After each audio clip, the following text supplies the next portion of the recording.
Welcome to the Business Behind Your Business, conversations to help your business grow and thrive. Hi, I'm Paul Sweeney, founder of Pretium Solutions, chartered accountants and certified business advisors, hosting the Business Behind Your Business.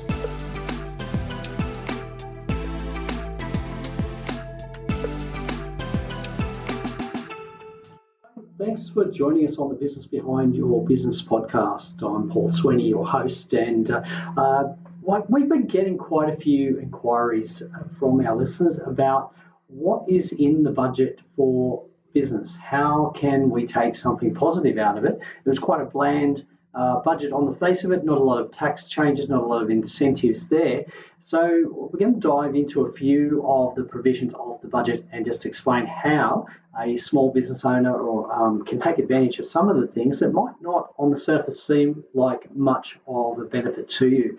So just looking at the budget, it was given on the 11th of May by the Treasurer, and its focus is on recovery, securing Australia's recovery from COVID. And now the argument is that our recovery is well underway, and certainly when we compare our performance and how we've managed through COVID, we're doing quite well compared to a lot of other countries. So we should be very grateful for that. So it shouldn't be a surprise that this budget is not around tax cuts, but more around investment and stimulation of the economy, not so much around reform or changes to tax or changes to regulatory provisions for super and just employing people, but it's really focused around investment and stimulating growth in the economy, stimulating growth and creation of jobs, keeping people employed. So if we go back to the whole JobKeeper and cash flow boost there, that was primarily aimed at keeping people employed, keeping businesses afloat and keeping people in employment, which was a great outcome. And look, I think they've been quite successful in achieving that on the whole. Sure, there were businesses that still haven't survived and some are still struggling. Look, that's to be expected, unfortunately. But on the whole, it was quite a successful implementation of that strategy very quickly to provide stimulus and to protect jobs. And that was what it was about. So yes, there were some winners and losers in that system, but on the whole, it did what it was intended to. It protected jobs, it kept people employed, kept businesses afloat, and kept the economy going. And look, we've done quite well coming out of it so far, but there's a lot more to be done, and that's where a lot of this budget is aimed at. So not much in the way of tax cuts. The good news is that the tax cuts haven't been pushed back. And the main tax cuts for individuals won't happen until 2024-25, but that was planned anyway. And there are some offsets and rebates for low and middle income earners, but we're not going to dwell too much on that because we want to focus on how this affects business owners and your business particularly. The two main ones that are getting a lot of noise really being paraded as great value are the temporary full expensing of assets being extended for another year, and also the temporary loss carryback.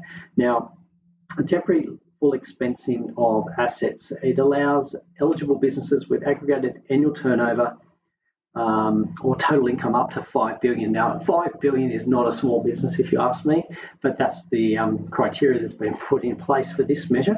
It's quite a generous provision. So basically, if you qualify, you can deduct the full cost of eligible depreciable assets. Now, there are a few catches in this because other rules come into play as well. So there is a depreciation cost limit for motor vehicles, and that comes in at around $57,000. So if you've bought a motor vehicle that's going to cost more than $57,000, then you won't be able to claim the full amount. You'll only be able to claim up to the depreciation cost limit, and that's a bit of a trap that not a lot of people are aware of, and people have been caught out by that. And particularly if you're looking at, say, a Hilux or a similar style vehicle for a tradesperson or working in construction, you're probably going to be paying more than the depreciation cost limit because that really hasn't increased much since they brought that in. So just be aware of that. So why has it been extended? Why has this measure been extended? Well, the main reason is that people have not been able to come up with the funding, or it's taken a lot longer to get projects off the ground, particularly in this recovery stage. So what is happening is that's been extended for another 12 months to try and stimulate more spending. And look, the government is hoping that we will, as an economy, invest around $320 billion. That's quite a lot of investment. So they really want us to spend our money. Now, the problem is how do you spend money that you don't have? So you're going to have to borrow to pay for the asset in a lot of cases. So most businesses have had their cash stores eroded during COVID, run down cash, they're going to need to borrow. And given the performances of businesses in the last 12 months, and maybe even before that, because you've got to go back before COVID and look at the drought and the bushfires and our recent floods. And look, business owners have had a torrid time. So we need to go back and look. The finance companies, they've got to protect their own business as well. So they're not just going to be handing out loans here, there and everywhere. So they're going to be asking some questions, particularly around your future performance. What are your plans for the future? How do you justify your cash flow and profit forecasts? So if you don't have those forecasts in place, it's a good idea to start working on them now, get some advice, put together a budget and a cash flow, and justify how that investment is going to increase revenue for you or make you more efficient. How's it going to open up new revenue producing opportunities? So that's something that is there, and that's been flagged as quite a good benefit for business. Certainly if you're investing in assets and you were planning to, it's a welcome relief. Now, the big problem here is that if you've bought an asset, say for $150,000, and you get a tax deduction for it, it might put you in a tax loss position. Now, what that means is that you don't get the advantage of that loss. Normally, loss can only be carried forward and offset against future income. So you wouldn't get the benefit for another 12 months, assuming you're making a profit in the next year. Now, this is where this temporary loss carryback comes into play, because if you're eligible, and now in terms of eligible businesses, if you're not operating as a company, this provision is not going to be available to you. If you're operating through a trust or as a sole trader, it's not going to be available. So you have to be a company to take advantage of this. And again, the criteria, the eligibility criteria of $5 billion of revenue applies, which is quite generous. But how it works is if you have an income, if you have a loss in either the 2019-20 year, which has just gone, or the 2021, 21, and 22, and now the 2022-23, you're able to offset that loss against a previous profit from a year which might have been 2018, 2019, which probably would have been the last year of profit for a lot of businesses. So you would have paid tax on that profit. What this offset does is allows you to claim back some of that tax that you've paid through an offset. Now, you don't need to amend your tax return to get access to it. There's a different section of the 2021 tax return that will be where you claim the tax offset. Now, there are some other conditions in there about whether you've paid out those whether you've paid out franked dividends using the franking credits from those tax in 2018, 2019, but the detail is there, and you can look at that if you need to. But essentially what it means is that if you created a loss by buying an asset and you've accessed this temporary full expensing of assets, you can use then the tax loss carryback and get an offset or a rebate of the tax that you've already paid. So there is a cash flow advantage there. So those two measures are designed to work together. So there are a few other changes affecting small business owners. So the super guarantee rate change from 1 July 2021 will go ahead, and that will increase from 9.5% to 10%. So there will be adjustment to your employees' pay from 1 July 2021. And that will either be, depending on your contract with your employee, they'll get an extra 0.5% of super, or they'll be they'll be getting the extra super, but it'll be coming out of their other salary. So you need to talk to your HR advisor on how your contracts are worded and what the award provisions are. So that's worth checking into before you get to that period, before you get to the 1st of July. So make sure you know where you stand, because I'm sure your employees are going to start asking you questions. The other change on super is removing this $450 threshold before you become eligible for getting super guarantee from an employer. Now, this change won't come into effect until 1st of July 2022 if it passes through Parliament.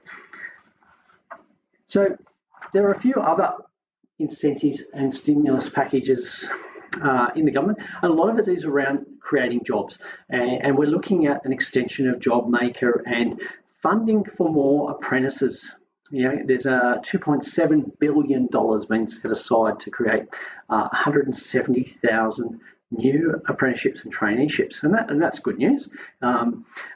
Equipping people to be employable, and that's great. And there's a lot of places being targeted for Indigenous girls to assist them in entering the workforce, and more STEM scholarships for women to target those growth industries and where we're going to need more employees in the future. So targeted industries, which is a good way to look at it, is where a lot of the government spending from the budget is going.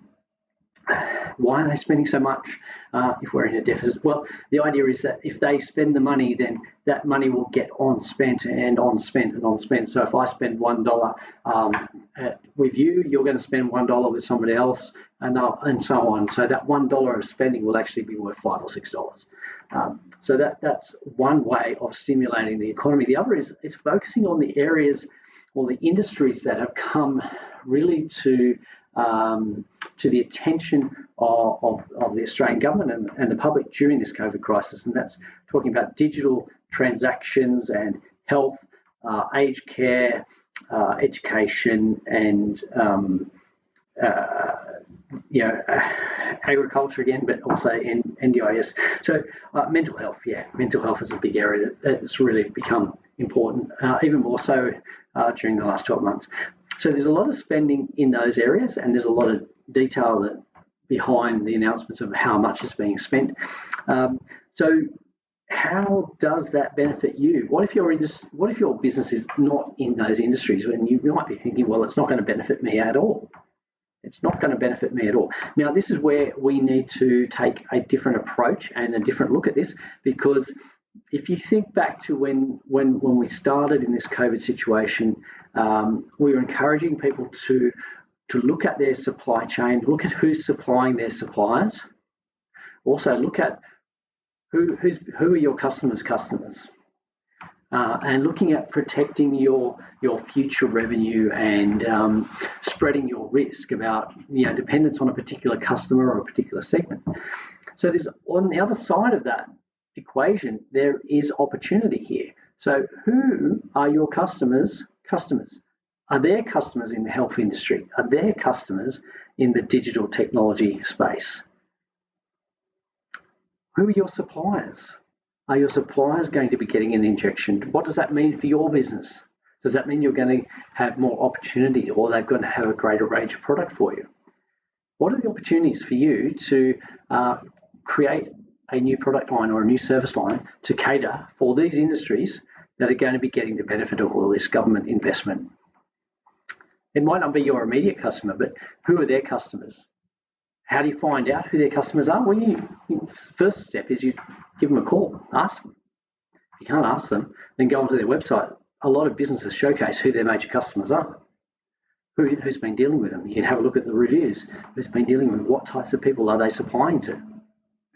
Look at the opportunities. What services, what products can you supply that you might not already be supplying? Or is there a way that you can just change the product that you're selling at the moment to suit those other industries and tap into this investment that's going to be there?